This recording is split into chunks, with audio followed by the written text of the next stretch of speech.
All right, let's talk about our Westfields. I think it's Westfields. Westfields. I believe it's Westfields. The course is just south of Twin Lakes. Literally 2 or 3 miles down the road from Twin Lakes, down the same road that you take to get to Twin Lakes. I think it's called Clifton, Virginia. Sorry. In terms of houses, there are virtually no houses on the course. You will see some houses from the course, but the houses, except for one, I think there's just one next to the par 3 on the backside. The houses are away, like the Eagle's Lair away, a good 200 yards away from the course, but generally overlooking it and far away.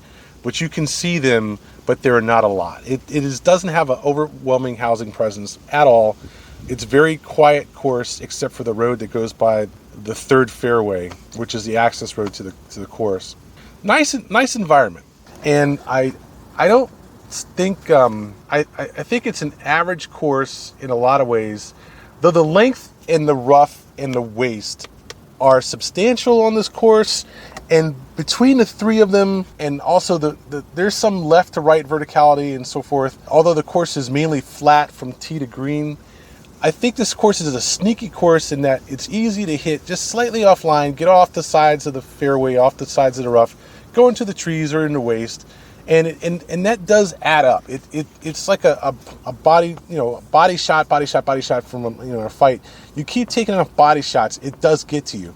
Most of the holes don't have a lot of waist in line between the tee and the green, though there are some that do, and certainly the 9th hole, for example, has a big waist field, and you get your first tee shot, and the second tee shot you're looking at 200 to 220 over waist, and it's pretty much impossible to take that green in 2 off the back tees. At least it was for anyone with my length. Though the course is a gently rolling course from tee to green, you have to be careful not to hit into the trouble that's out there on the course. And there is a fair amount of trouble in different ways.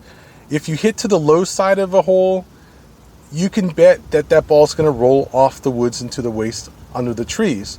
If you can't quite see the far side of the waist, you can bet that waist will go on for another 150 to 250 yards, and you won't be able to carry it. You have to, on this course, you have to play the shots that you see. You can't, if you say, oh, it'll open up down there, no, it won't, okay? If you say, oh, it'll be clear down over there, I can find my ball, the odds are you won't, especially on the back.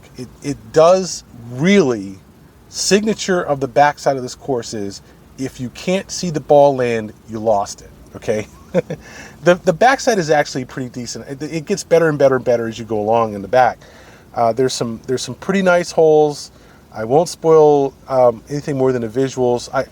A lot of these holes you see these crescent rights where there's an elevated fairway and then a big drop off to the right. There's a hole like that on the back, which brings an interesting twist to the approach shot. The green is elevated and there's big drop off to the left and right. Very, very cool. There's a nice shot over water on the backside, which is kind of like what you might see at Augustine or Lake Presidential. Very cool. There's some good holes on this course and not a lot of bad ones. I don't think I would really say that any hole in this course is bad. It is fairly consistently a C+ to B+ course. And it will punish you if you take it for granted and start thinking you can carry a lot of, some of these waist off the tee where you just can't. The waist runs diagonally across the fairway from the short side to the long side, and you will find out the hard way if you've never even been out there and you think you can carry some of these shots that you cannot carry them. It didn't happen, sorry. But other than that, I would say it's a fairly decent course. Overall, a good challenge. Overall, I wouldn't call it a great challenge. The par 3 on the front side, you're talking about 210 from the back tees, or 210 and 250 from the back tees, right in front of the clubhouse. Everyone driving by can see it. The parking lot is right there. That's kind of cool. And So while I don't think there are any really outstanding holes in this course, I certainly can see that it has some good holes. I mean, I played it on a day where it was overcast, and I played it on a day where, you know, the rough on the front side was mostly run down, beaten down by carts, and I think it was the third hole or fourth hole, the green was really in bad condition. So I wasn't impressed by the front side, except for maybe the par 3, as I said, which is pretty cool. But the backside was a good course. I can say without question, the backside was a good course.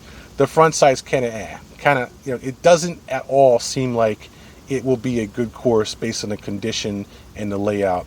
There are some holes on the front side which are decent holes, nothing spectacular on the front side except for that par 3. But overall, it is a good course. It is a good golf challenge, and I absolutely can say that this is worth playing, worth the money, and I would certainly want to get the name right for this course. So let's leave it at this. I will say Westfields, and enjoy the round.